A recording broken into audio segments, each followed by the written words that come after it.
controlando. Ahora, ¿no? Sí, pero hasta que salga en el Facebook tarda como 10-15 segundos. Tú me dirás. En cuanto me aparezca aquí ya se lo digo. Ahora, ¿no? Ya estamos. Vale.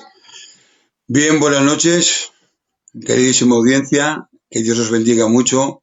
Como una noche más aquí estamos, ¿verdad? Pero antes de nada, vamos a saludar a nuestro hermano Pichón. Buenas noches, Pichón. Buenas noches, que el Señor los bendiga. Amén, moderador de esta casa. Y a mi hermano Jeromo, también moderador de esta casa. Buenas noches. Buenas noches, tío José, Dios le bendiga. Muy bien. Pues como pensábamos que ha habido un pequeño, ¿verdad?, malentendido, pensábamos que era 1:30, por lo cual pedimos disculpas a la audiencia. Y como llevamos un poquito justos de tiempo, sin más dilación, le voy a pedir a mi hermano Jeromo tenga la amabilidad de presentar esto y a todas las cosas a Dios, y nada más que termine de orar, hermano Pichón, adelante con el estudio. Venga. Amén. Te damos gracias, Señor, en esta noche. Sí, por una favor. vez más nos podemos presentar delante de tu presencia, Señor Jesús. Que misericordia. Para alabar y ensalzar tu bendito nombre, Señor. Te pido que en esta noche tú tomes al tío Pichón y al tío Josían. Sí, por favor. Como acostumbras con ellos, Señor Jesús, que tomes su mente y su lengua. Úsate, Señor, para compartir ese estudio, Señor, tu palabra, que es tan necesaria en nuestro pueblo, Señor. Gracias por su conocimiento, Señor. Gracias por su persona. Gracias por su ministerio, Dios mío. Te pido y te ruego que lo sigas usando cada día más, Señor, porque son de gran bendición para todos nosotros, Dios mío. Bendice a cada persona que se conecta a sana doctrina, Dios mío. Bendice a cada persona y a cada ministerio que quiera compartir y que haya compartido con nosotros, Señor. Gracias por tu amor y por tu misericordia, Dios mío. Y gracias por todas las cosas, mi Dios. En el nombre de Jesús. Amén. Amén. Que Dios te bendiga mucho, Jeromo. Adelante, mi hermano Pichón, cuando quieras. Buenas noches, que el Señor os bendiga grandemente. Pues nada, vamos a comenzar con, como decían los hermanos con teología del pacto. Decir, queridos hermanos, que todo esto comienza, como todos sabemos, con la Reforma. El 31 de octubre de 1517 se inició la Reforma de la Iglesia con Martín Lutero, cuando clavó esas 95 tesis en la puerta de la Iglesia de Wittenberg, allá en Alemania. Poco tiempo después, sabemos que la proclamación de Lutero apareció en la obra de Calvino, y él escribió las instituciones de la religión cristiana en 1536, el cual se iba a convertir en el libro de texto sobre la fe protestante, algo que ha perdurado hasta nuestros días, porque él es el que ha iniciado, aunque sabemos que hubo otros que protestaron antes, como el famoso John Hus, aquel que quemaron en la hoguera 100 años antes. Él profetizó, así que eso de que decimos que no existe profeta. Sabemos que en el inicio de la Reforma, John Hus, cuando lo estaban quemando, Hus quiere decir ganso. Y dice, ahora estáis quemando un ganso. Dice, pero de aquí 100 años aparecerá un cisne, al cual no vais a poder detener ni quemar. Y 100 años justos después, apareció Martín Lutero y su escudo de armas era un cisne. Así que la profecía se cumplió literalmente. Profecías de corte de reforma, es decir, estamos hablando del 1500 y poco. Así que 1500 y poco se cumplió, pero estamos hablando del 1400, pleno siglo XV, una profecía cumplida en el siglo XVI. Aquí Martín Lutero clava, como sabemos, las 95 tesis ante lo que estaba sucediendo. El colmo fue, como todos conocéis, John Texel, se ve que todos se llamaban Juan, John también otra vez, Texel, con la venta de indulgencias, esa llamada simonería, esa cultura que ha vuelto de nuevo. Esa venta de indulgencias ahora es venta de milagros. Venta de milagros. Así que la tenemos al orden del día y tenemos que tener cuidado, porque son los mismos lobos, pues vestidos de otras maneras, pero son los mismos lobos. Tenemos que ver que, como hemos dicho, este periodo aparecen otros hombres como Zunglio, Bullinger, Polybius, Cocius, Amen, y para nombrar algunos, podemos decir que aquí se basa esa teología fundamentada por alguien, que fue Calvino, porque en realidad no siguieron la doctrina de Lutero. Tomó nombre más Calvino que Lutero. Lutero, aunque hoy en día existe el luterano, el calvinismo tomó un apogeo tremendo. ¿Por qué? Sabemos que Europa era la máxima autoridad mundial, era el poder, y ahí estaba la política metida. Más que algo cristiano, era también una cultura política. ¿Habéis conocido de, por ejemplo, los relojes suizos, los importantes que son? Los bien hechos que estaban. ¿Sabes por qué? Porque en Suiza, en ese momento, se dedicaban a hacer orfebrería y se dedicaban a hacer trabajos con imágenes, lo que a ese momento eran ídolos, y tuvieron que cambiar de oficio y se convirtieron en relojeros, a hacer relojes. Pero claro, al tener una mente cristiana, tenían que hacer las cosas perfectas para no engañar a la gente, y de ahí la perfección de tanto reloj bueno suizo. Ahí lo vemos. Por eso que tenemos que ver ahí algo. Tenemos que ver que todo era una cultura. Era también política, pura y dura. Luego aparece también, se traspasa un poco hacia el norte, hacia la llamada iglesia inglesa. Pero ¿por qué también? El Papa está a favor de España, que es la máxima autoridad, el poder máximo en el mundo. Los ingleses en ese momento son ladrones vestidos de buena gente, porque los barcos de oro que salían de España, de las Américas, eran robados con bandera pirata, pero no era bandera pirata, eran los soldados ingleses, que era más fácil robar cuando volvían que meterse allí a las minas a sacar el oro. Era más fácil robar ya el botín preparado, el lingote. Y eso se ve a la orden del día. ¿Qué sucede? Vemos que por esa separación de la iglesia, ahí nace la llamada iglesia inglesa, que luego conocemos como la iglesia anglicana. Luego, ¿qué pasaría? Llegaríamos más adelante y todo se transformaría en esa filosofía bíblica sistematizada. Otra historia de la teología para la iglesia reformada, lo que luego se llamaría la teología del pacto. Tenemos que entender que la teología del pacto en líneas generales divide las enseñanzas de la Biblia en dos pactos básicos y que luego añadieron otro, pero primero estaba el pacto de obras, que estaba representado en Génesis 2:17, hablando de Adán. Los teólogos del pacto creen que Dios entró en un pacto de obras con Adán. Al momento de su nacimiento, Dios puso a Adán en el huerto del Edén y le ordenó: mas del árbol de la ciencia del bien y del mal no comerás, porque el día que comieres, ciertamente morirás. Así, Adán fue probado mediante la elección que le dio Dios. Si Adán rechazaba comer del árbol, se le prometía vida. La promesa de la vida incluía la perfección de su cuerpo y el alma, así como una relación santa e íntima con Dios. Esta vida significaría que Adán iba a poseer y iba a disfrutar de vida eterna, en un estado perfecto en la tierra que Dios le regalaba, porque lo había hecho, como todos sabemos, el virrey de la tierra. Le había dado esa mayordomía. Si Adán desobedecía, ¿qué pasaba? Dios, viendo que comía del árbol, entonces sufriría la muerte. Tanto Adán como Eva, y no pasaron la prueba y comieron del árbol, como todos sabemos. Aquí vemos la naturaleza caída, arrastrada desde entonces.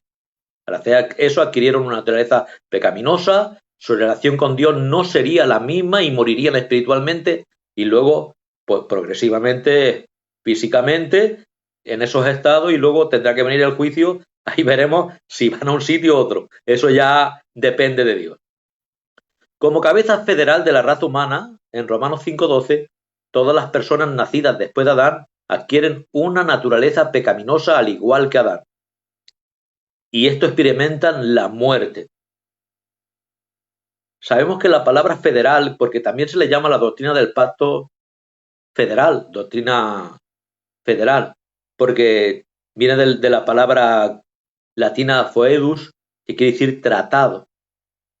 También se le llama covenant, porque es la palabra inglesa para decir pacto. Y como es allí donde nace, en Westminster, donde allí se hace la primera confesión de fe, que luego surgiría una segunda confesión de fe, que trataremos también, porque hubo hermanos no conformistas que no quisieron ligarse, se desligaron de esa confesión. La teología del pacto llamó al acuerdo entre Dios y Adán. El pacto de obras porque Adán debía tomar una decisión de obediencia para recibir la promesa de la vida eterna. Esto nunca se identifica explícitamente como un pacto, mucho menos un pacto de obras, en el libro de Génesis o en cualquier texto bíblico. No obstante, la teología del pacto insiste en que es implícitamente identificada como un pacto de obras. Se insiste en que es un pacto basado en el acuerdo de dos partes, Dios y Adán. Pero sabemos que en sí, este llamado pacto que ellos llaman pacto de obras, como tal no existe en la Biblia. Porque tenemos que hacer primeramente ya una separación entre pactos bíblicos y pactos teológicos. Los pactos bíblicos están en la Biblia. Los pactos teológicos se deducen. Es decir, yo creo, yo hago, yo obro, yo miro, yo observo y deduzco que ahí está. Pero tengo que deducirlo. No tengo que verlo ni leerlo porque ahí no están esos pactos como tales. Es algo que, como dice, es simplemente una forma de poder interpretar las escrituras. El pacto de gracia, ¿qué es? El fracaso de Adán de cumplir con la obediencia requería para el pacto de obras un resultado al pecado y a la muerte. Y para la humanidad, Dios en su bondad amorosa tuvo misericordia de la humanidad. ¿Y qué estableció? Estableció que lo que llaman los reformadores ese pacto de gracia. Este pacto proporciona salvación a través de Jesucristo, un grupo selecto de hombres y mujeres pecaminosos elegidos, y aquí aparece porque tenemos que decir que la doctrina del pacto es 100% calvinista, y ya aquí aparece la elección, por supuesto. Así que vemos que mediante cual ofrece salvación a aquellos que son elegidos en Cristo. Los teólogos del pacto creen que la promesa bíblica principal de Dios para con el pacto de gracia, que incluye todas las otras promesas, se encuentran en palabras a menudo repetidas: para ser tu Dios y él tu descendencia después de ti. Génesis 17:7. Ellos han querido ver desde principios del Génesis y en todas las profecías antiguas, en todo lo que tiene que ver con Israel, que ese Israel en sí era la Iglesia, y que el Israel ha tenido una continuidad que sigue siendo la Iglesia. Cuando, por ejemplo, vemos en el capítulo 3, versículo 9 de Efesios, hablando de ese tesoro que había ahí escondido entre los tiempos, ese misterio escondido, hablando de la Iglesia entre los siglos. ¿Qué es la Iglesia? Pues para ellos esto no es así, sino que ha habido una continuidad de una manera así, de esta forma. Yo me he hecho aquí porque no sabía lo que hacer y me he hecho aquí un montón de jaleo que yo creo que si lo leemos todo acabamos a las 5 de la mañana. Pero bueno, haremos lo que podamos. Aquí he empezado a ver, por ejemplo, lo que se habla de la teología del pacto. Y esta primera, aquí os la enseño para que la veáis, he hecho una especie de ficha y la voy a ir leyendo. Y dice que es una promesa bajo condición. un tipo de transacción de Dios con la criatura por medio de la cual Dios ordena, promete y amenaza y cumple, y la criatura se ata a sí misma en obediencia a las demandas de Dios. Esto lo dice William Ames, el 1576 al 1636. Luego, Hermann Bavinck, de 1854 a 1921, por lo general, un pacto es un acuerdo entre personas las cuales se obligan y se ligan el uno al otro con el propósito de defenderse de algún mal o obtener algún bien. Dice después otros teólogos del pacto, como Wayne Grudem, que conocemos muchos porque de su teología sistemática, y de Meredith Kline, calvinistas, claro. Uno dice, Meredith Kline, un compromiso divinamente sancionado. Grudem dice, un pacto es un acuerdo legal, inalterable y divinamente impuesto entre Dios y el hombre, que estipula las condiciones de sus relaciones. Vemos que ya se va trastocando lo que decían en el principio. El primero decía que era un tipo de transacción de Dios con la criatura por medio de la cual Dios ordena, promete, amenaza y cumple. Y la criatura se ata a sí misma en obediencia. Vemos que parecía que esa obediencia era atada y tenía que cumplir sí o sí.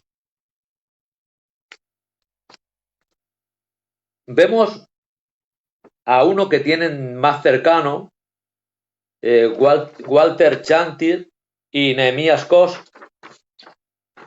de lo que dicen de la teología del pacto.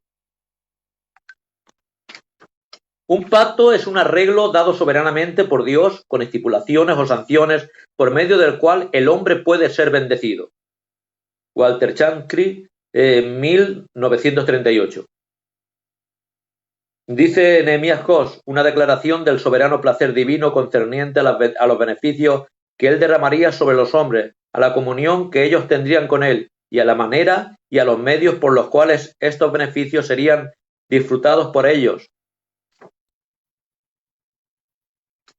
Y llegamos a la conclusión que ellos dicen, y es un acuerdo entre Grudem y Chantier, que dice que un pacto es un acuerdo legal, inalterable y divinamente impuesto entre Dios y el hombre, y que estipula las condiciones de sus relaciones, por medio del cual el hombre puede ser bendecido. Esto es lo que ha quedado en acuerdo.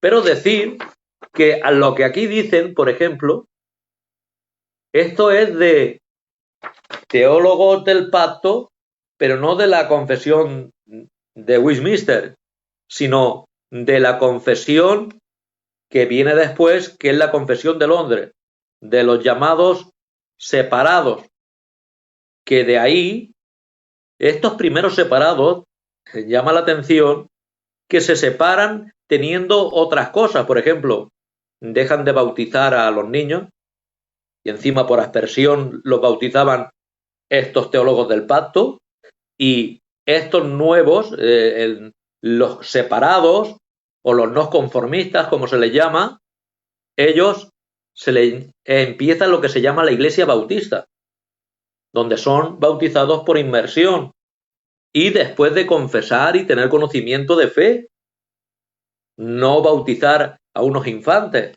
como es natural. Así que empiezan estos primeros, llama la atención que los separatistas, los primeros llamados bautistas o hermanos separados de la iglesia inglesa, son de corte arminiana. Lo que pasa es que eso lo dejan un poco apartado, pero son de corte arminiano. Dice que los caracteres de los pactos son impuestos soberanamente. Tienen estipulaciones y sanciones. Existe una relación entre las estipulaciones y las sanciones y son permanentes. Pero claro, esto es referente a los pactos que ellos llaman teológicamente, esos pactos teológicos. En cambio, de los pactos bíblicos tenemos condicionados o condicionables e incondicionables. Por ejemplo, el pacto abrámico es un pacto incondicional. Se va a cumplir sí o sí, porque ha sido prometido por Dios. Tendrás una descendencia como la arena del mar, como las estrellas del cielo. Y podemos decir, en ese momento, él no tenía hijos. Le promete una tierra, pero había salido de su tierra, no tenía tampoco tierra. Eso se tenía que cumplir y se cumplirá, porque tenemos que ver a día de hoy, Israel aún no tiene esa tierra. Desde el río que se llama de Egipto, que era un río que ahora aparentemente está en el Negev, un río que se ha secado, que ya no está, pero en aquel momento estaba fluyendo, hasta el río Éufrates, que ese aún sí que está. Pero esos límites aún no se han extendido. ¿Para cuándo será eso? ¿Para cuándo? Pues para cuando venga el cumplimiento de los gentiles. ¿Cuándo empezó el pueblo gentil a aparecer? Es la visión de Nabucodonosor, de aquella estatua. Empezó con la cabeza de oro, que era en ese momento Babilonia. El pecho, los brazos, hablando de los medos, los persas. El vientre, hablando de Grecia. Los muslos, hablando aún de Grecia porque estaba hablando de la cultura, de donde estaba el aparato reproductor, porque la cultura nace de ahí. Todo fue helenizado, como todos sabemos. Pero después vemos que las piernas, está hablando de hierro, hablando del Imperio Romano, y cuando aparezca esos dedos, esos 10 dedos, en parte hierro, en parte barro, hablando del resurgir del Imperio Romano, que eso aún no ha sucedido, aún no ha llegado. Entonces caerá la piedra no cortada con manos de hombre, hablando de Cristo. ¿Pero cuándo caerá? Será cuando sea el cumplimiento de los gentiles en su segunda venida. Entonces es cuando se extenderá ese territorio para Israel. Hasta entonces no. Vemos también un pacto que tampoco tiene condiciones, es incondicional, y es el pacto davídico. Ese tampoco tiene condiciones. Entonces, tenemos que ver que ellos dicen que los pactos van unidos unos a otros y que han ido en progreso, pero todo es lo mismo. Pero no es así, sabemos que no. Hay pactos condicionales e incondicionales. Condicional, a Moisés, el mosaico. Lo bendeciría a su pueblo si obedecía, si no, pues ¿qué pasó? Pues se lo llevaron cautivo. Ahí vemos pactos que no son así incondicionales, son condicionales.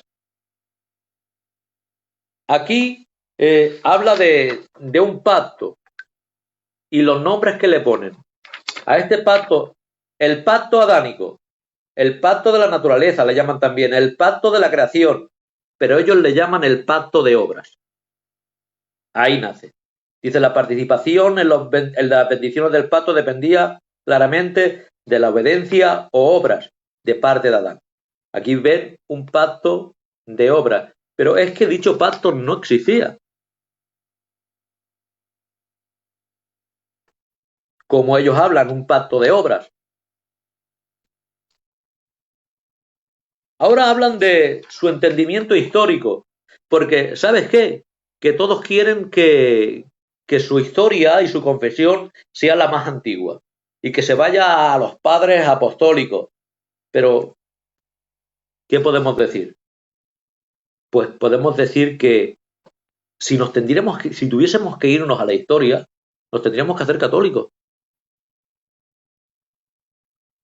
Con sus diferencias y con su mala doctrina, pero nos tendríamos que ir a los católicos, porque ellos son los que tienen las raíces verdaderas. Aunque luego se pervirtieron a partir del, como sabemos, del siglo IV, pero ¿de dónde venía? Si alguien puede decir, los padres apostólicos vienen de ahí. Nosotros venimos después, que si tiramos para atrás todos vamos al mismo sitio, sí, pero no podemos querer tomar.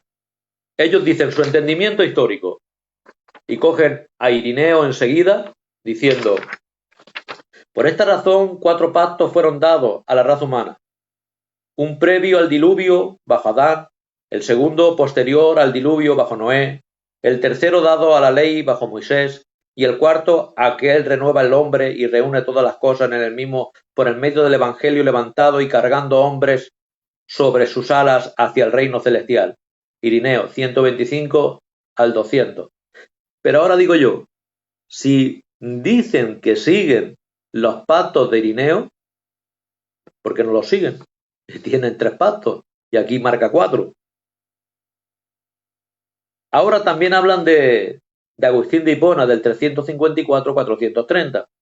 Aún todos los infantes, no personalmente en su propia vida, sino de acuerdo al común origen de la raza humana, han quebrantado el pacto de Dios en aquel en quien pecaron, Romanos 5, 12, 19. Pues el primer pacto que fue hecho con el primer hombre es justamente este: en el día en que comieres ciertamente morirás. Y a esto le llaman no el pacto de Adán, porque nosotros cuando hablamos de los pactos bíblicos sí que también nombramos un pacto de Adán, pero no un pacto de obras, como ellos han deducido.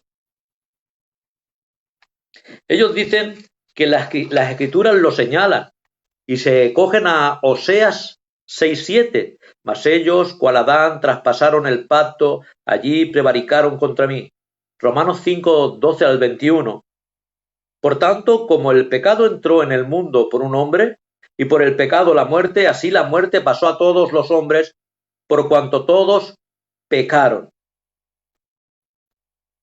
Y ahora dicen, y meten a la persona del Hijo, y dicen: en cuanto al Hijo, estuvo de acuerdo a venir a este mundo encarnándose, Filipenses 2:6-7, el cual, siendo en forma de Dios, no estimó al ser igual a Dios como cosa que aferrarse, sino que se despojó a sí mismo, tomando forma de siervo, hecho semejante a los hombres, y estuvo de acuerdo en vivir bajo la ley, Gálatas 4:4, pero cuando vino el cumplimiento del tiempo, Dios envió a su Hijo, nacido de mujer y nacido bajo la ley.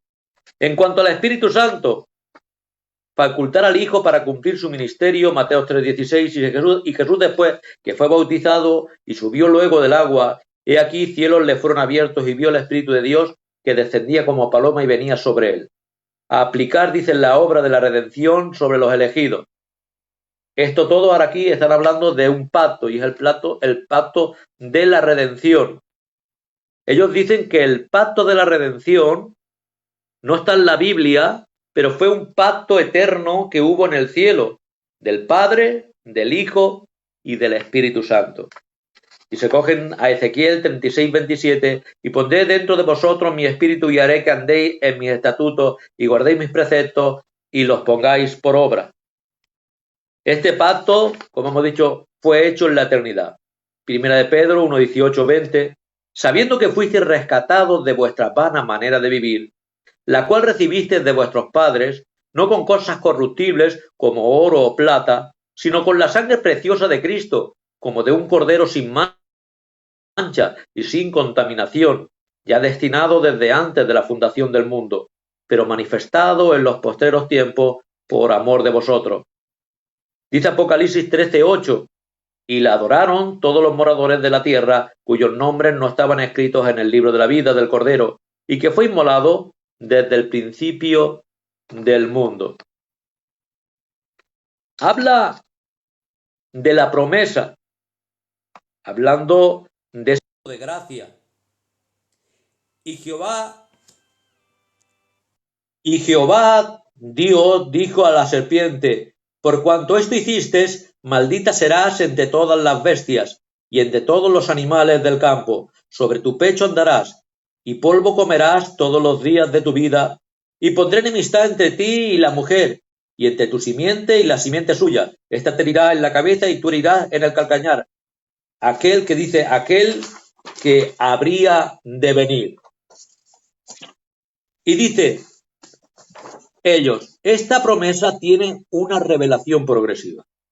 Este pacto se revela en el Evangelio, en primer lugar, a Adán, en la promesa de salvación a través de la simiente de la mujer, y luego mediante pasos adicionales hasta completarse su plena revelación en el Nuevo Testamento. ¿Cuáles son estos pasos adicionales? Y ahora estos pactos adicionales habla de los pactos bíblicos, como los pactos adicionales a lo que ellos dicen. Génesis 3:15, el pacto con Noé, el pacto con Abraham, el pacto mosaico y el pacto con David. El nuevo pacto, llamado el pacto de gracia. Aquí dice, Efesios 2:12, en aquel tiempo estabais sin Cristo, alejados de la ciudadanía de Israel, ajenos a los pactos de la promesa, sin esperanza y sin Dios en el mundo. La promesa singular, Génesis 3:15. ¿Y qué dice? Ajenos a los pactos, al pacto noéico, al abrámico, mosaico y davídico. Progresivo. Estábamos sin Cristo, sin su persona, Lucas 22:20. Esta copa es el nuevo pacto en mi sangre, que por vosotros se derrama, y aquí vemos, según ellos, el pacto de gracia. Algo progresivo. Este pacto de gracia, visto con todos los pactos, es decir, que ha sido una progresión el pacto de gracia. Una progresión que ha ido de Abraham a Moisés, a David y hasta el nuevo pacto. ¿Ven una unidad? Los pactos de la promesa, los pactos dependen y surgen unos de otros. Dice que los pactos dependen y surgen unos de otros. Es decir, como que hay una revelación progresiva, una unidad orgánica le llaman. Cada pacto se edifica sobre los pactos anteriores sin anular las promesas de los pactos posteriores, hasta que todos se cumplan en el nuevo pacto. La unidad orgánica de los pactos proporciona el contexto y estable en el que puede trazarse el propósito de Dios expresado en los pactos posteriores. En Génesis 8:20 al 9:7 edificó Noé un altar a Jehová y tomó de todo animal limpio y de toda ave limpia y ofreció holocausto en el altar y percibió Jehová olor grato. Y dijo Jehová en su corazón, no volveré más a maldecir la tierra por causa del hombre, porque el intento del corazón del hombre es malo desde la juventud, ni volveré más a destruir todo ser viviente, como he hecho mientras en la tierra permanezca. No cesarán la sementera y la siega, el frío y el calor, el verano y el invierno, el día y la noche, mas vosotros fructificaréis, multiplicaos, procread abundantemente en la tierra y multiplicaos en ella.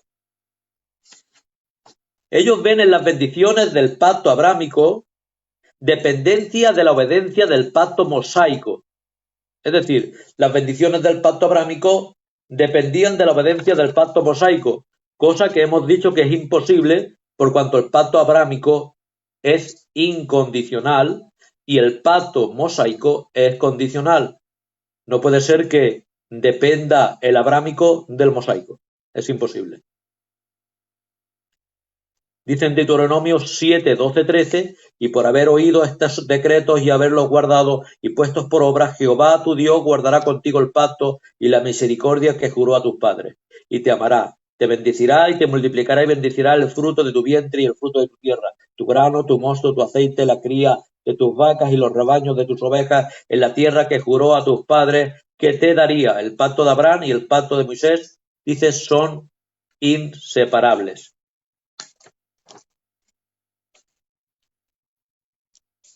El pacto mosaico, como lo ven en progresión, dice el pacto mosaico y el pacto con David. Aquí vemos otra vez, el pacto con David es incondicional y el pacto mosaico es condicional. La obediencia del pacto mosaico era necesaria para alcanzar las promesas de David. ¿Cuántas veces en la Biblia podemos observar a reyes malos decirle el Señor por amor a mi siervo David? Infinidad de veces. Reyes pecando, pero a causa de que había una promesa y el Señor se debía a su palabra, se cumple. Por eso cuando aparece Jesús se le llama el Hijo de David. Y tiene que venir a reinar. Reyes 2:4, guarda los preceptos de Jehová tu Dios, andando en sus caminos y observando sus estatutos y mandamientos, sus decretos y sus testimonios de la manera que está escrito en la ley de Moisés, para que prosperes en todo lo que hagas y en todo aquello que emprendas, para que confirme Jehová la palabra que me habló diciendo: si tus hijos guardaren mi camino, andando delante de mí con verdad, de todo su corazón y de toda su alma, jamás ni te faltará a ti varón en el trono de Israel. Génesis 17, 7, 8. Estableceré mi pacto entre mí y ti, y tu descendencia después de ti en sus generaciones, por pacto perpetuo, para ser tu Dios, el de tu descendencia después de ti. Y te daré a ti y a tu descendencia después de ti la tierra que moras, toda la tierra de Canaán heredará perpetua y será el Dios de ellos. Tenemos que entender que la doctrina o teología del pacto no creen en un reino milenial. Para ellos, el reino milenial ya ha empezado. Como ya ha empezado, pues Cristo supuestamente ya está reinando. Supuestamente Satanás está atado. Pero yo creo que los hermanos del siglo XVII, que tenemos que decir que siguen siendo nuestros hermanos, y que el Señor los bendiga grandemente, si esos hermanos que hicieron y dijeron esto hubiesen visto ahora que en el 1948 iba a volver Israel y iba a volver a haber una nación establecida, entonces, ¿qué podríamos decir ante eso? Si ellos dicen esto, si dicen que ya está reinando Jesús en ese llamado reino milenial.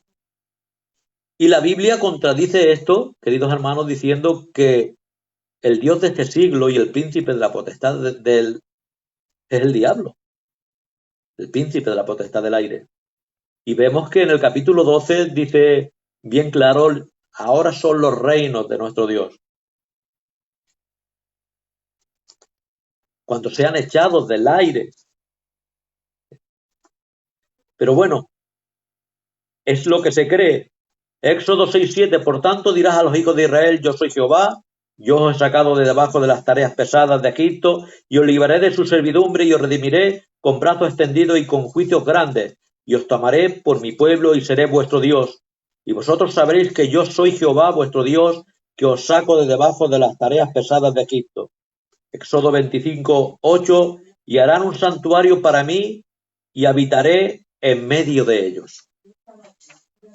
Hebreos 11:13 dice: conforme a la fe murieron todos estos sin haber recibido lo prometido, sino mirando de lejos y creyendo y saludando y confesando que eran extranjeros peregrinos sobre la tierra. Hebreos 11:39-40, y todos estos, aunque alcanzaron buen testimonio mediante la fe, no recibieron lo prometido, proveyendo Dios alguna cosa mejor para nosotros, para que no fuesen ellos perfeccionados aparte de nosotros. Y hablan de Hebreos 12:2 diciendo: puesto los ojos en Jesús, el autor y consumador de la fe. Versículos muy bonitos, preciosos, pero no sé lo que afirman ahí al final para hacer como un final de esos pactos. Hablando del pacto de redención, este pacto de redención es otro pacto establecido, como sabemos, por estos teólogos. La teología del pacto, tal como se presenta hoy en día, nunca se mencionó en los escritos de Lutero y Calvino y Zwinglio. Es decir, que la teología del pacto que se tiene ahora no estuvo ni escrito ni de Lutero, ni de Calvino, ni de Zwinglio. Eso fue desarrollándose después. En la posición del pacto, ¿cómo es que los teólogos del pacto llegaron a identificar los pactos de obras, gracias y redención? No hay escrituras específicas que identifiquen los temas de las obras, la gracia, la redención como pacto. Los teólogos del pacto agarraron su estudio de la escritura mediante deducción de lo que creen evidencia bíblica de su posición y proyectaron la idea de estos tres pactos: obra, gracia y redención. Y se enseñaron a lo largo de la Biblia, por ejemplo, a causa del de la composición de diversos textos, como hemos dicho, del 3.15, 3.16.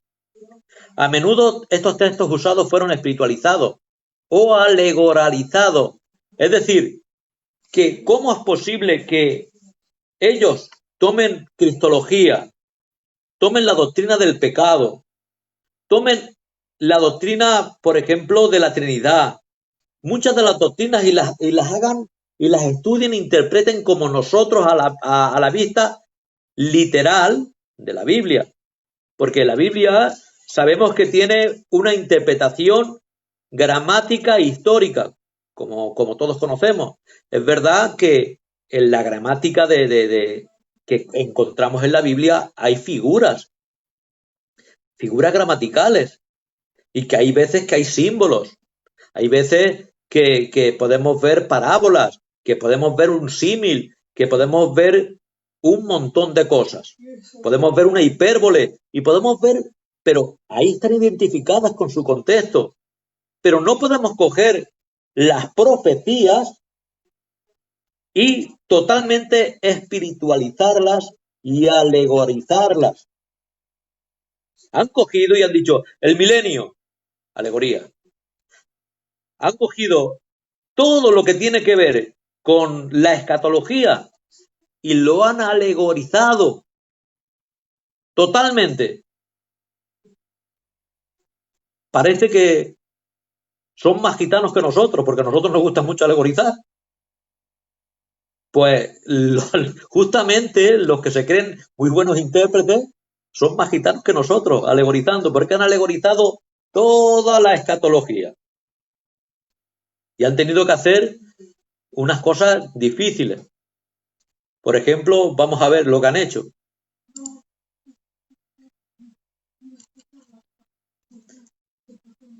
El reino de Dios está ahora presente en el mundo. Dice, puesto que el Cristo victorioso gobierna a su pueblo mediante su palabra y su espíritu, aunque también anticipan un reino futuro, glorioso y perfecto en la nueva tierra, en la vida venidera. Como puede observarse, el profesor Ojokema ha tomado un rumbo equivocado. En primer lugar, es dudoso que la palabra de Cristo y su espíritu gobiernen al pueblo de Dios cuando incluso en la iglesia hay tanta rebeldía. Además, el reino no tiene que ver con el hecho de que Cristo ha de reinar de manera personal, visible, gloriosa, soberana en toda la tierra. El Mesías impartirá su justicia, misericordia, bondad, gracia de manera personal, y lo podemos ver en Isaías capítulo 2, en el 11, en el 65. Lo podemos ver un montón de veces. Hay un montón de profecías, tantas que, por ejemplo, para una profecía que haya de la primera venida, hay 3 de la segunda venida. No podemos tomar todas esas y alegorizarlas, espiritualizarlas. No podemos hacer eso. Dice, también en el reino de la tierra será llena de la gloria de Dios, y la voluntad de Dios será hecha en la tierra como en el cielo, como todos sabemos. Es innegable que dicha condición no existe. ¿Vemos que se hace la obra de Dios aquí? Si cada vez hay más pecado. Si vemos que lo que estamos viendo ahora no se ha visto nunca, ¿cómo podemos decir que Satanás está atado? Si el demonio está a sus anchas. ¿Cómo podemos decir que Cristo está reinando? Si el pecado está abundando cada vez más, ¿cómo podemos decir que hay un reino ahora milenial aquí cuando está retrocediendo el cristianismo? Se dice, hermanos, que en 15, 20 años, por ejemplo, y no van nada contra nadie, pero que prácticamente Europa será musulmana. ¿Por qué? Porque mientras los cristianos de Europa tienen perros, aquellos tienen 6 o 7 hijos. Los únicos cristianos que va a haber son los gitanos, que son los que siguen a un valiente. Pero hay mucha decadencia en el cristianismo. Así que tenemos que ver que esto no está pasando así. Podemos ver también que, por supuesto, que también esta postura de la Iglesia Católica manifestada, que se manifiesta también a milenarista. Entonces vemos que las raíces que tiene esta teología del pacto es católica, porque vemos que Pablo, en el capítulo 4, versículo 13 en adelante, él esperaba el rapto y esperaba no ver muerte. La escatología católica enseña que la Iglesia es el reino de Cristo en la tierra. El obispo de Roma es el representante personal vicario de Cristo en la tierra. La entrada a este reino se realiza mediante la participación de los sacramentos, cuya administración está bajo la jurisdicción de los sacerdotes de la Iglesia. Además, existe una rama del amilenarismo que pertenece al campo del liberalismo teológico. A este grupo pertenece el reconocido erudito alemán Adolf Harnack, del 1851 al 1930, quien fue notorio por su negación de los milagros narrados en los evangelios, el carácter literal de la resurrección de Cristo. También a ese grupo pertenecen los teólogos de la alta crítica, que niegan la veracidad y la inerrancia de las escrituras. Debe destacarse, sin embargo, que dentro del campo amilenarista ha habido verdaderos gigantes de la fe cristiana y enérgicos defensores de la autoridad de las escrituras, tanto en el pasado como en el presente. Hombres de reconocido prestigio en círculos teológicos que han sostenido una fe amilenarista, pero con firmeza, no perdiendo tampoco de esa fe y de lo que los cánones mandan. Y podemos ver hombres también como William Masaryk, Benjamin Warfield, Bosch, Machen, Abraham Kuyper, Balvin, Berkhoff, Hendriksen, Edward y algunos más. Todos ellos teólogos del pacto tomaron el derrotero de San Agustín y siguieron una hermenéutica alegórica. Ahí tienen el peligro. ¿Qué han tomado? Una hermenéutica alegórica a la hora de interpretar los pasajes proféticos que tratan el tema del reino del Mesías. Como expresa John Warhol, la cuestión entonces entre el amilenarismo y el premilenarismo en respectivos métodos de interpretación y muy poco progreso que hace el estudio del milenio hasta que el aspecto sea analizado y entendido. Ya se han retirado o se ha reiterado de que la cuestión hermenéutica es sumamente crucial. Si se practica una hermenéutica normal o natural, el resultado inevitable es la aceptación de lo que creemos, el premilenarismo. Pero si, claro, quieren hacer una interpretación alegórica o espiritual, pues pueden hacer lo que quieran. La pregunta que el estudio de las escrituras debe formularse con toda sinceridad es que pretendían decir que el escritor es a sus lectores, después de todo, la responsabilidad del intérprete llega a desentrañar el significado de lo escrito por el autor original. Y podemos ver que están haciendo todo esto. Y dice, como puede observarse con facilidad, la escuela milenarista presente, hay una diversidad de posturas claramente diferentes la una de la otra. Eso se debe sin duda a lo que ha reiterado a lo largo de esta obra. El uso de interpretación se presta a cada intérprete presente a una visión del texto diferente con sus colegas intérpretes. Esto desacredita, debilita el mensaje, porque claro, si pueden espiritualizar, si pueden alegorizar los pasajes, pues entonces han empezado a alegorizar los milagros del Señor, han empezado a alegorizar que el Señor no vino en carne, y empiezan, como empiezan así, se meten en un problema muy grande, porque claro, si empezamos a quitar lo literal y a poner simbolismo, a poner espiritualidad, a poner todo lo que estamos viendo que están haciendo, entonces va a ser un problema muy grande. Y debemos observar que el número importante de teólogos amilenaristas reconoce la validez de la interpretación literal de las escrituras, como Hamilton, Oswald, Alice, Masaryk, Peter, Shirley, Jackson y otros que admiten a cara descubierta, ellos lo admiten, que la interpretación normal o natural de las escrituras es correcta haciéndolo con lo que se llama el gramático histórico, que han hecho de manera literal. Ninguna profecía se ha cumplido figuradamente o alegóricamente. ¿Qué profecía se cumple figurada o alegóricamente? Algo importante que debe señalarse es que todo intérprete literarista admite la existencia de figuras de edición, como hemos dicho antes, a través de la Biblia y la presencia del lenguaje figurado como normal. Sin embargo, no requiere una interpretación figurada o alegórica lo que es literal y no tiene que traducirse así ni interpretarse. Entonces podemos ver todo esto lo que está sucediendo. ¿Qué va a pasar? Y la persona de Cristo en el reino milenario.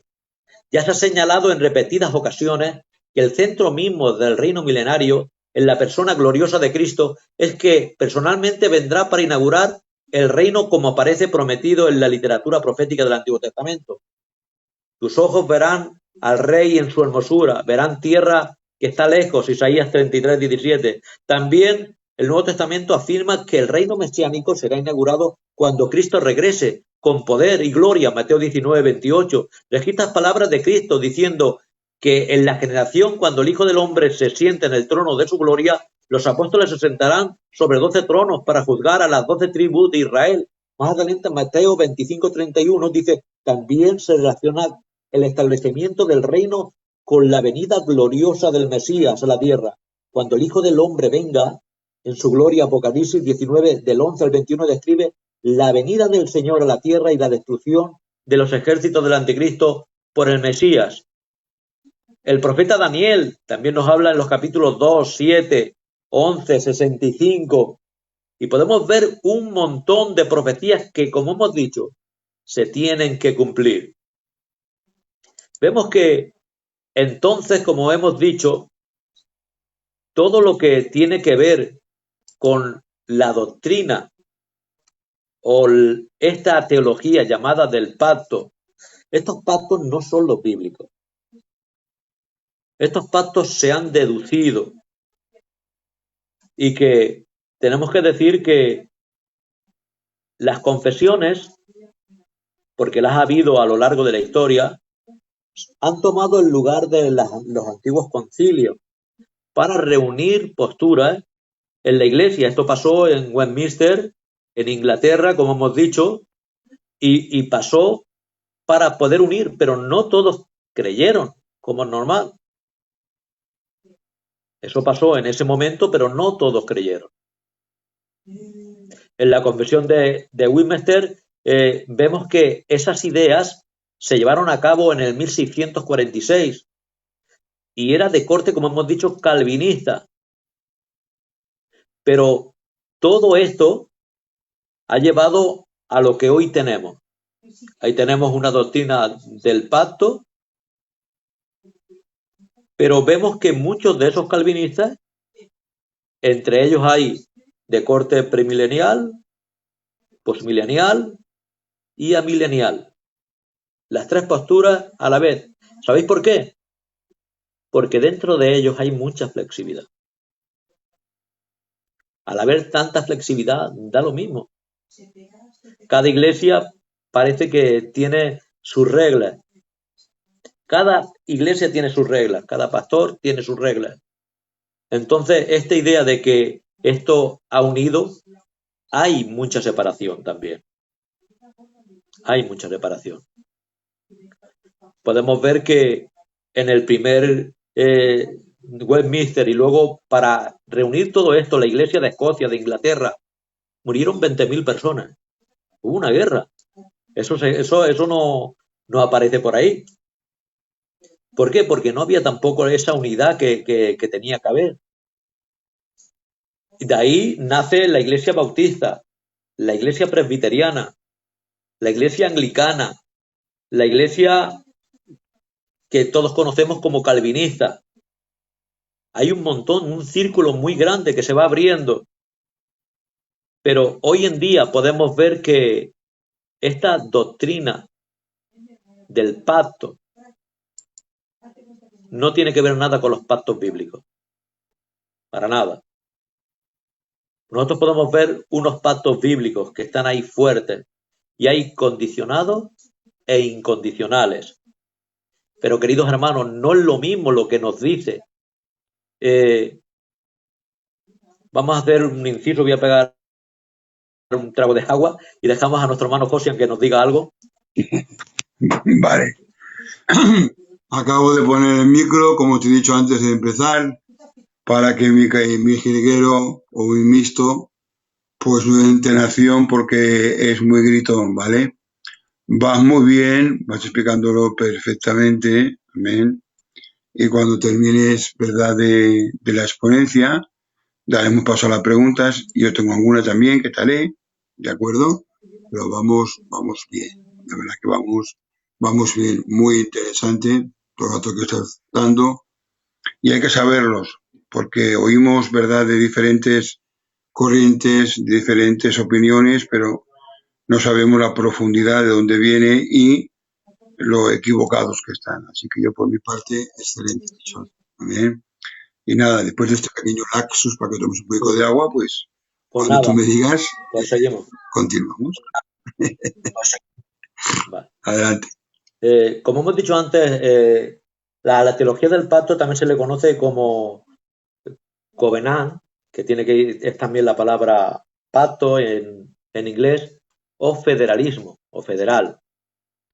Y vemos que vamos a ver distintas teologías, desde la teología del pacto clásica. Esta teología del pacto clásica la podemos ver de la siguiente manera. Un pacto por obras, el pacto por obras, también llamado el pacto de vida, se hizo en el jardín del Edén entre Dios y Adán, y que representa a toda la humanidad como cabeza federal. Y toman Romanos 5, 12, 21, y Dios ofreció a Adán una vida perfecta y perpetua, y él no violó el único mandamiento de Dios, pero advirtió que la muerte seguiría si desobedecía ese mandamiento. Adán rompió el pacto, por tanto dio pie y condenó como representante a toda la humanidad. Habla del pacto de gracia. El pacto de gracia promete la vida eterna para todas las personas que tienen fe en Cristo. También promete el Espíritu Santo a los elegidos para darles voluntad de capacidad de creer. Cristo es el sustitutivo representante del pacto, cumpliendo el pacto de obras en su nombre. Vemos aquí algo, que ese pacto de gracia no es para todos. Es para los elegidos que se le da la facultad de poder creer. Entonces ya tenemos ahí algo que vemos contrario para nosotros y que, gracias a Dios, la mayoría de calvinistas de hoy en día son reformados y ven este pacto de gracia fuera.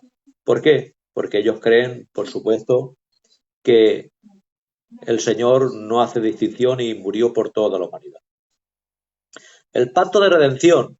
El pacto de la redención es el acuerdo eterno dentro de la divinidad en la que el Padre ha nombrado al Hijo a encarnarse, sufrir, morir como cabeza federal de la humanidad para hacer una expiación por su pecado.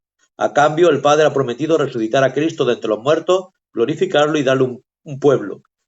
Dos de los primeros teólogos para escribir sobre el pacto de la redención eran Joan Cocius y John Owen, aunque Caspar Olevian había insinuado la idea antes. Estamos hablando de estos tres pactos que tienen que ver con el clásico.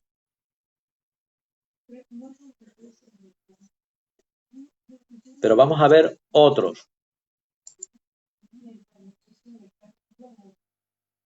Vamos a ver, por ejemplo, la teología del pacto wesleyana, porque también Wesley también era de esta misma teología, lo que parece que tomó aportes arminianos, saliéndose un poco de la norma, pero también es también de la teología del pacto.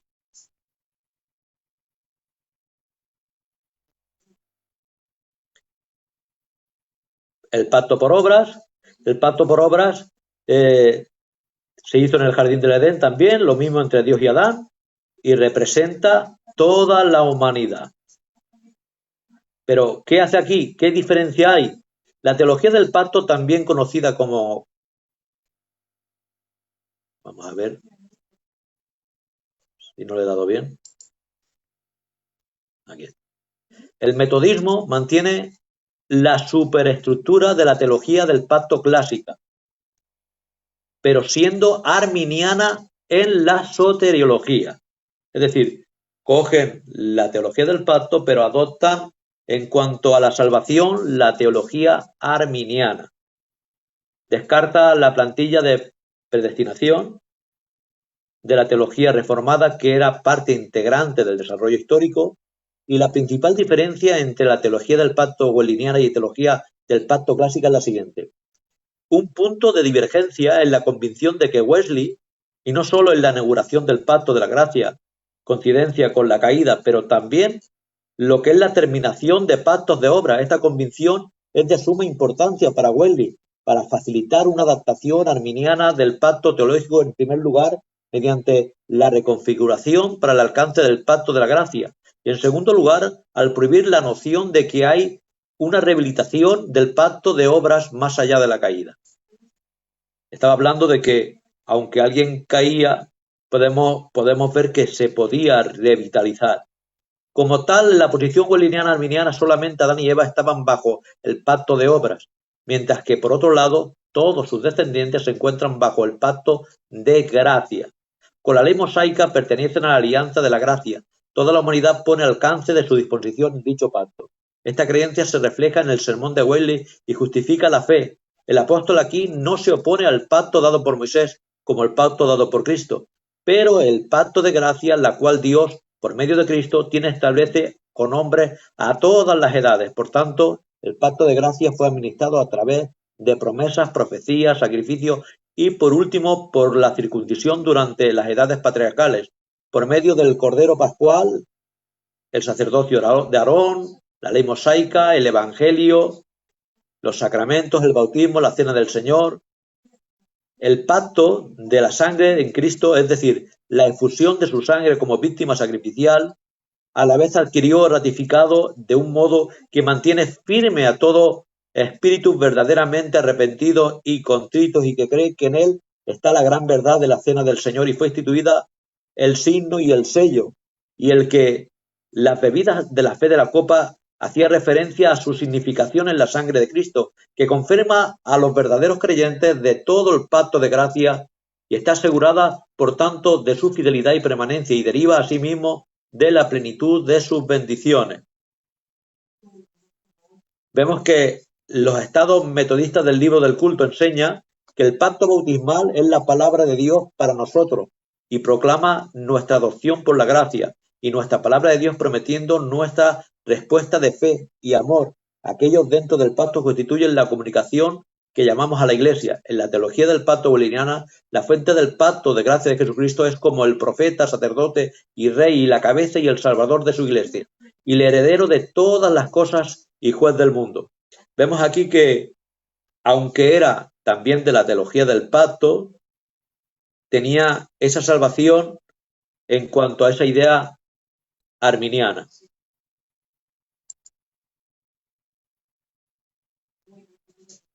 En cuanto al bautismo, hemos dicho que bautizaban a los infantes. ¿De qué manera lo hacían? Para ellos, el bautismo era como la continuidad de la circuncisión. Ellos decían que se sostenían sobre el pacto de Abraham con Dios, que los niños tenían que ser circuncidados, pero ahora no se circuncidaban, pero eran bautizados, encima por aspersión, sin poder creer, y esto es de la teología del pacto. Esto de la confesión de Westminster. Así que lo podemos ver ahí. De ahí que hubo otra confesión, como hemos dicho, la confesión de Londres, que se apartaron, de ahí nacen los bautistas, que ellos no quisieron eso. No vieron esto bien, y algunas cosas tampoco. Vemos que también en la teología del pacto wesleyana pasa lo mismo. Ellos ya no creen tampoco en esto. Y así podemos ver dónde está tomado el pacto de obras, el pacto de gracia y el pacto de redención. Se basan sobre esos tres pactos. Pero vemos un pacto de redención, el cual solo es para elegidos. Vemos un pacto de gracia que solo llega a aquellos que Dios ha estipulado que vayan a creer. Y habla de un pacto de obras para aquellos que Dios ha dispuesto, tomando Efesios 2:10 que Dios preparó de antemano obras para que anduviésemos en ellas. Entonces vemos ahí algo. Vemos que la salvación en cuanto a estos tres pactos del hombre está limitada a un número y no es general.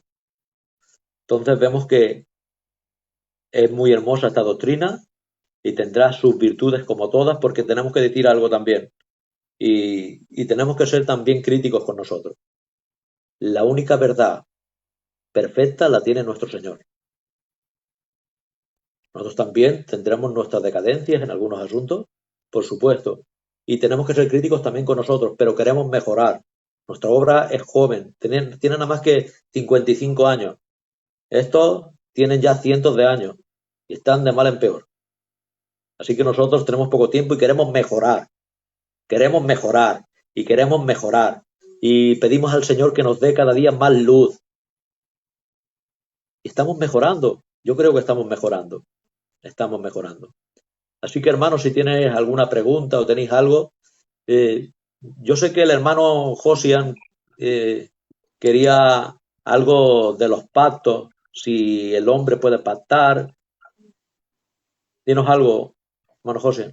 Sí, ya he abierto el micro. Antes de nada, como siempre, felicitarte porque no es fácil dar tantos datos, matizarlo de dónde viene, hacer verdad, aunque la citas, pero también dices no está bien su procedencia. En fin, felicitarte por tu exponencia, de verdad. Dios te bendiga muchísimo. Y nada, bueno, a mí me preocupa, como he dicho al principio, que son los mismos lobos disfrazados, ¿verdad? Cuando hablabas de la indulgencia, hablabas, ¿verdad?, de que tenían que meter, ¿verdad?, echar moneditas. Atiende que sigo hablando yo, tranquilo, no te preocupes. Estamos en directo y esto es el rabioso directo, queridísima audiencia. No pasa nada.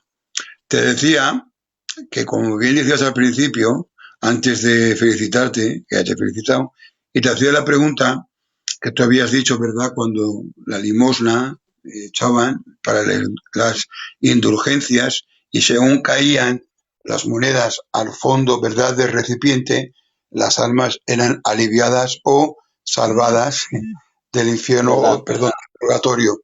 Y eso es antibíblico. Pero hoy en día me preocupa mucho, ¿verdad?, la doctrina, ¿verdad?, de la falsa prosperidad. Y la pregunta es siempre llana, para luego dar paso a los oyentes.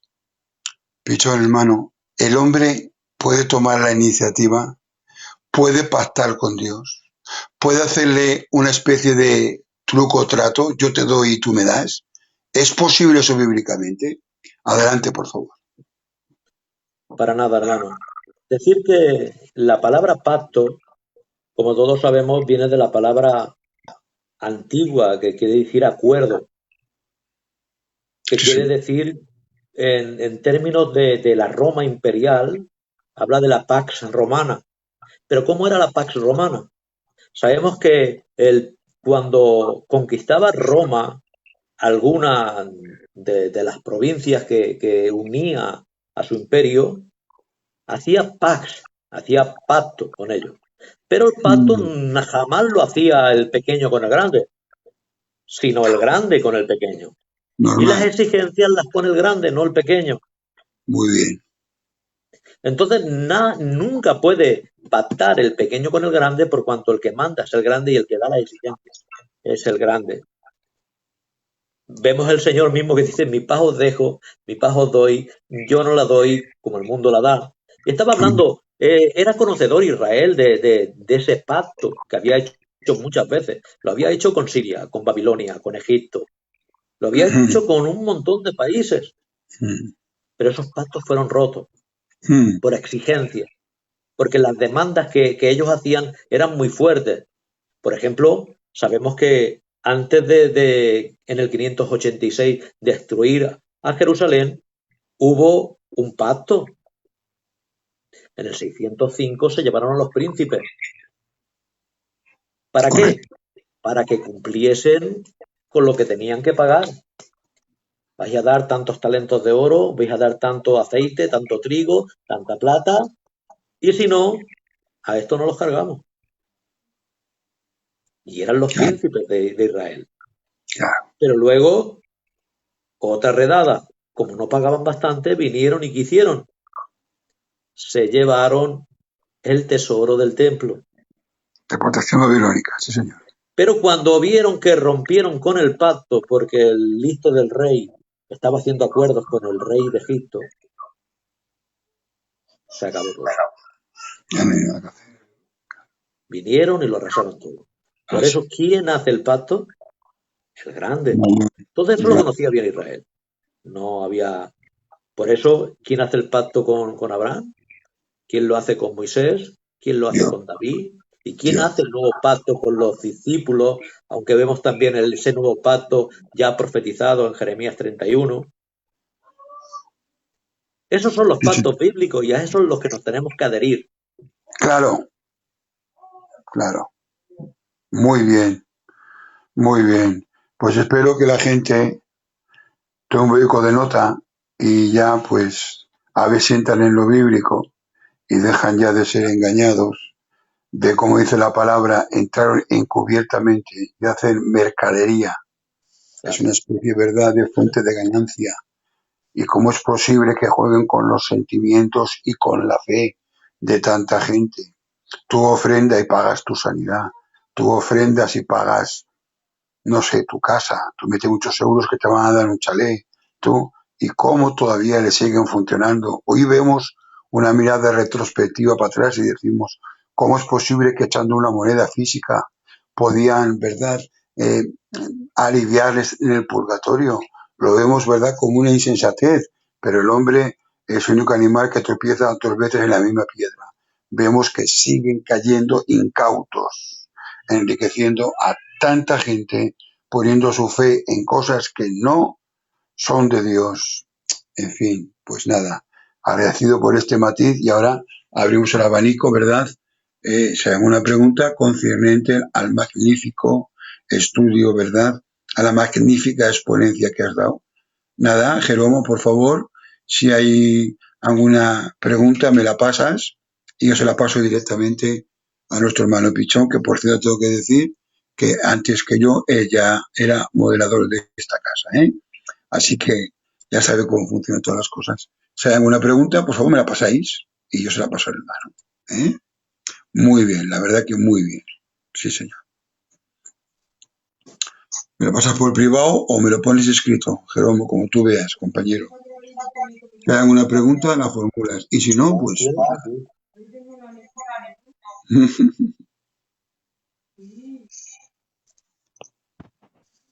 Bueno, vale. Por favor, que le matices el pacto descrito en Ezequiel. El nuevo pacto descrito en Ezequiel. Que por favor, que matices un poco más preguntas. ¿Me has oído, Pichón? Sí, sí, sí. Vale. El nuevo pacto de Ezequiel, que has hablado. Que lo expliques un poquito más, por favor. Decía. Vale.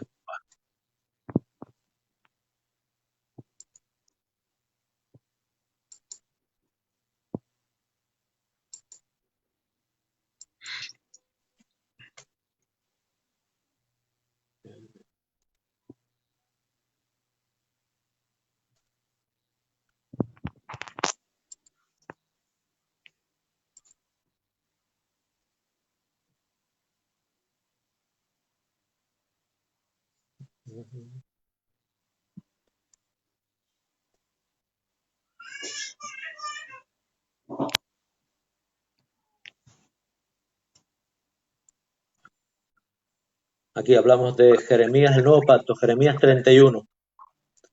He aquí vienen días, dice Jehová, en los cuales haré pacto con la casa de Israel y con la casa de Judá, no como el pacto que hice con sus padres el día que tomé su mano para sacarlo de la tierra de Egipto, porque ellos invalidaron mi pacto, aunque fui yo marido para ellos, dice Jehová, pero este es el pacto que haré con la casa de Israel después de aquellos días, dice Jehová.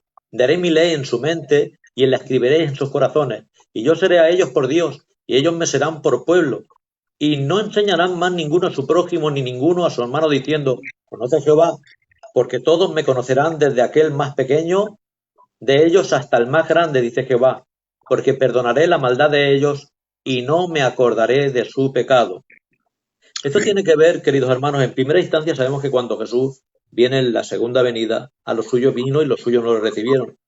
Y aunque en la primera iglesia, es decir, el inicio de la iglesia es en los apóstoles que son judíos, como todos sabemos, luego en sí lo que es el pueblo judío no lo recibió. Es más, gritaban, crucifícalo, preferían a un Barrabás, un asesino, antes que al Mesías. Entonces no podemos decir jamás que ellos aceptaron al Cristo. ¿Cuándo lo aceptarán? Cuando vuelva por segunda vez, cuando, como hemos dicho antes, vuelva o sea el cumplimiento de los gentiles, cuando venga en su segunda venida. Sabemos que los dos testigos, sabemos que los 144.000, todo esto va a traer un aliento, un ánimo, va a traer un resurgir, porque Dios sabemos que cumple lo que dice. Entonces tenemos que ver que este pacto ahora en parte se está cumpliendo en la llamada iglesia, en la iglesia. Pero también tenemos que hacer un apartado diciendo que esto no va con la iglesia. Este apartado tiene que ver con alguien, y es con Israel. Está hablando de Judá e Israel, está hablando del norte y del sur, de esas 12 tribus que tendrán un llamamiento, que tendrán un resurgir, como cuando dice claramente en Romanos 11, y todo Israel será salvo. De eso está hablando. ¿Qué va a ser salvo todo Israel? No todo Israel, no está hablando de todo Israel, pero sí aquellos que reciban. De eso está hablando. Entonces, aquí vemos en el nuevo pacto, porque esto tiene que ver con el nuevo pacto, en el nuevo pacto ahora hay algo que ya está cumpliéndose, están gozando de ese nuevo pacto. ¿Quiénes? Los que están trasladados del reino de las tinieblas al reino de la luz, que es la iglesia. Y ahí da igual que sea uno, pues, gentil, sea griego, sea judío. Una iglesia multirracial. Pero tenemos que ver, por eso vemos que no hay una continuidad, como dicen la teología del pacto, de que la iglesia ya era en antaño, y tampoco hay un cambio, es decir, que nosotros, la iglesia, hemos tomado el lugar de Israel, tampoco. No, ni una cosa ni otra. Hay bendiciones para Israel que aún no se han cumplido, como hemos dicho, ni su tierra ha sido dada aún como Dios mandaba desde el Negev hasta el Éufrates, ni tampoco ha llegado esas bendiciones ahí prometidas. Pero serán en el milenio. Amén. Pero no sé si tiene que estar vinculado, pero no me decía el pacto de Jeremías, sino descrito en Ezequiel. ¿Será el mismo? Es que al pacto de Ezequiel, no sé si ya hablará de Ezequiel 14, pero tiene que ver con lo mismo. Está hablando también del milenio. Vale, habla perfecto. de lo mismo. Ezequiel 14 nos habla de lo mismo. Ya está, pues ya está. Pues contestado. No nos dice, habremos del nuevo pacto descrito en Ezequiel. Otra vez matizan. Vale. Pues ¿qué dicen en el 14, hijo? A ver, ¿qué quieren? Díselo, a ver. Ezequiel 14, comentario bíblico.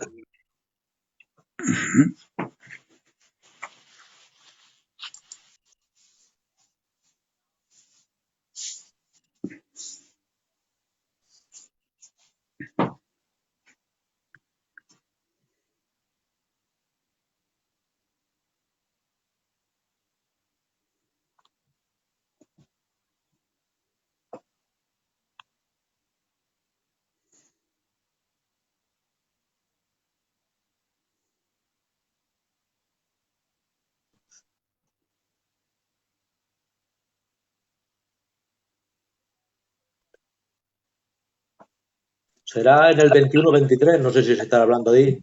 Por lo cual así ha dicho Jehová el Señor. No me ha puesto capítulo, sino el nuevo pacto de Ezequiel. Matizado, me han dicho 2 veces el nuevo pacto de Ezequiel. No me han especificado el capítulo en la pregunta. Vale. Aquí dice, por lo cual así ha dicho Jehová el Señor.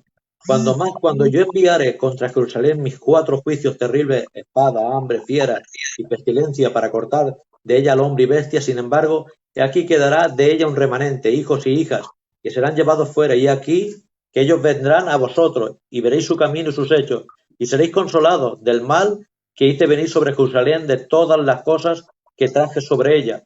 Y os consolarán cuando viereis su camino y sus hechos, y conoceréis que no son sin causa, y hice todo lo que he hecho en ella, dice Jehová el Señor. Y sigue diciendo, como no sea aquí, es que es claro, si no dice capítulo y dice el pacto de Ezequiel.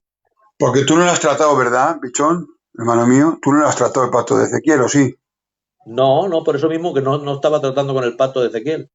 En la exponencia no ha sido así. Vale. No, Pues no digo sé. yo que es que yo no, No, más, cuando hablamos de los pactos, nos vamos al pacto, al nuevo pacto, y trata con el pacto de Jeremías 31, no con el igual pacto de Ezequiel. Ezequiel está hablando del nuevo corazón. Os quitaré un corazón de piedra y os daré uno de carne. ¿Puede ser que diga eso, Pichón?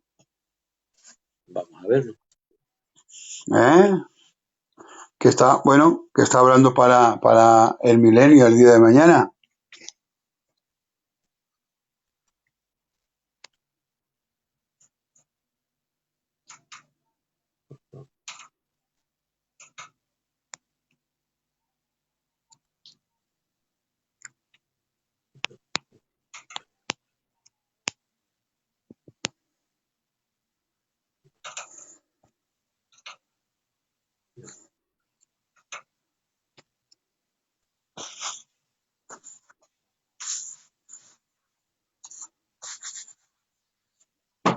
Que digo yo, por Sí, deducción. aquí habla de un llamado al arrepentimiento, pero no es que no sé si habla de aquí justamente de este texto.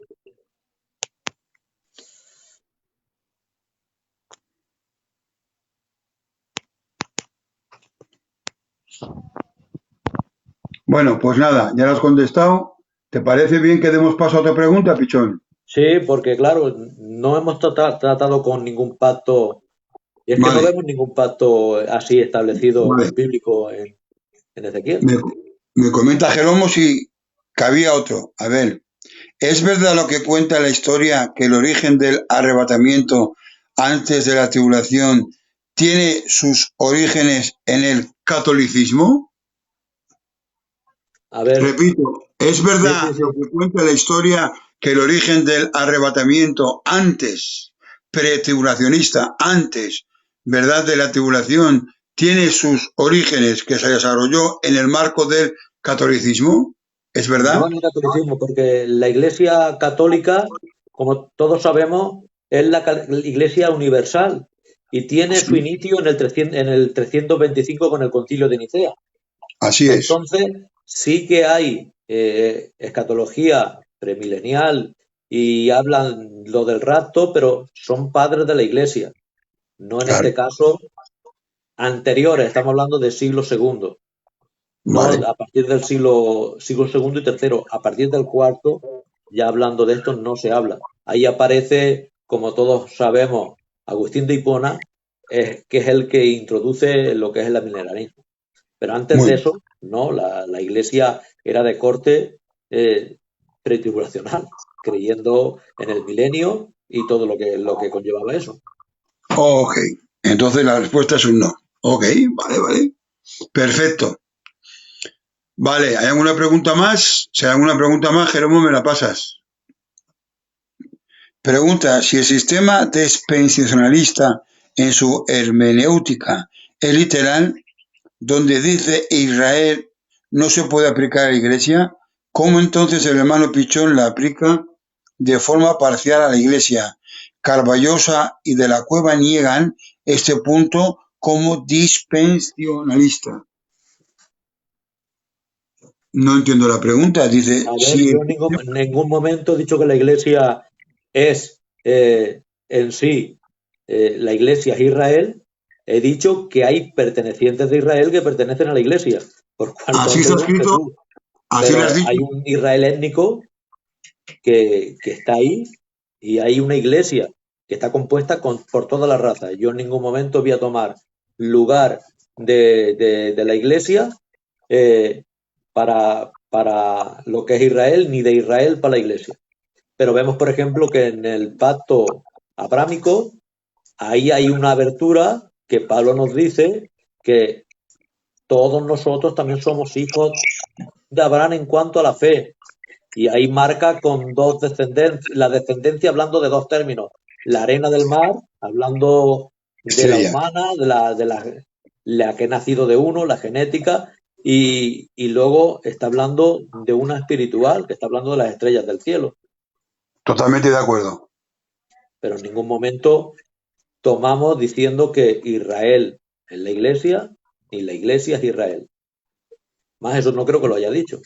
No, no has dicho, Y no. si lo he dicho lo que dice No, lo que es la no. teología del Matizado pacto. que dentro, has matizado que dentro de la iglesia habrá gente perteneciente a la nación de Israel. Te digo porque está grabado el mensaje y yo he estado muy atento. Perfecto. Vale. Si hay alguna pregunta más, la pasamos. ¿Te parece, Pichón? O Sí, cuando claro. tú digas, la cortamos.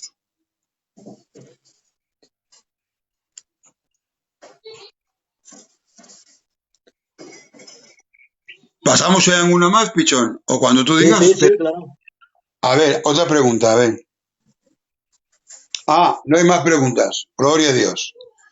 Ya no hay más preguntas. Pues mejor. Si hay más preguntas, es que han entendido todo perfectamente. Bueno, pues nada. Agradecerte como siempre, ¿verdad? Por tu magnífica exposición. Y nada, de verdad que muy bien. Se queda grabado. Muy bien, perfecto. Y por mi parte nada más, Pichón, si tienes algo que agregar o decir, adelante, te paso el relevo. Como iba diciendo al principio, pues nada, para nosotros esto es una bendición porque vamos aprendiendo y nos Sí, contamos todo. Aquí nadie sabe, aquí todos somos alumnos y todos estamos aprendiendo. Así que el Señor os bendiga grandemente y un abrazo de vuestro hermano Pichón, Pichón. Y gracias, antes hermano de, Fabián, hermano Jero, por estar ahí, porque Pichón, sois una bendición. antes de dejarte, me piden por aquí, ¿vale? Más que una pregunta, una petición. Sin entrar en el detalle, si me podías relatar las 7 dispensaciones. Muy rápido. Sí, ¿Podrías? a ver, Venga. hablamos, por ejemplo, de la inocencia. La inocencia sabemos que es cuando están Adán y Eva aún en un lugar sin pecado, están dentro del huerto. Ahí se le llama la dispensación de la inocencia. Sabemos que todas las dispensaciones terminan con un juicio. En este caso, la muerte, que vino en su ámbito primero espiritual, y luego pasaría a lo siguiente. Cuando pecan, pasan a la conciencia. De la conciencia pasan después al gobierno humano. El gobierno humano, sabes que a la conciencia se llega con aquella torre, no, se llega con el agua, con el arca, vemos el diluvio, ese es el juicio, de ahí aparece el gobierno humano, después de Noé, y con esto también un juicio, la torre de Babel, donde son confundidas. Después llegaría lo que es la promesa, que fue el tiempo de Abraham, que también termina con un juicio, y es la esclavitud. Vemos Genial. que ese juicio de esclavitud llegaría después a lo que llamamos la ley. La ley también termina con un juicio, que ese lo paga el Señor por nosotros, la cruz del Calvario, siendo nuestro sustituto. Luego pasaría a la dispensación llamada de la gracia, o la iglesia, como queréis llamarla, pero es la gracia, que termina también con un juicio. Y más que con un juicio, yo creo que son con 21. Exactamente, sí, señor. Es la ira del Cordero, que tiene su fin con la batalla esa de las Magedón. Ese es, y serán esos juicios también a las naciones, a Israel y todo lo que conlleva. Y luego surge ya la séptima dispensación que conocemos, que es el milenio, que también terminará con un juicio, con la Sí, batalla de Gog y Magog y luego el juicio del sí. trono blanco. Así que todas van terminando con juicio. Perfecto, muy bien. Me quedo con, de verdad, toda. Pero ha habido un detalle que ha llenado mi corazón de gozo, Pichón, cuando has dicho, llevamos solamente 55 años y estamos mejorando. Yo creo que el problema con las denominaciones, con los concilios o con los teólogos, el problema es cuando ya se creen que saben todo, que han llegado a lo máximo, que son ellos poseedores de la exclusividad de la verdad, ¿vale? Y dejan de investigar, dejan de leer, dejan de aprender, y es cuando han terminado.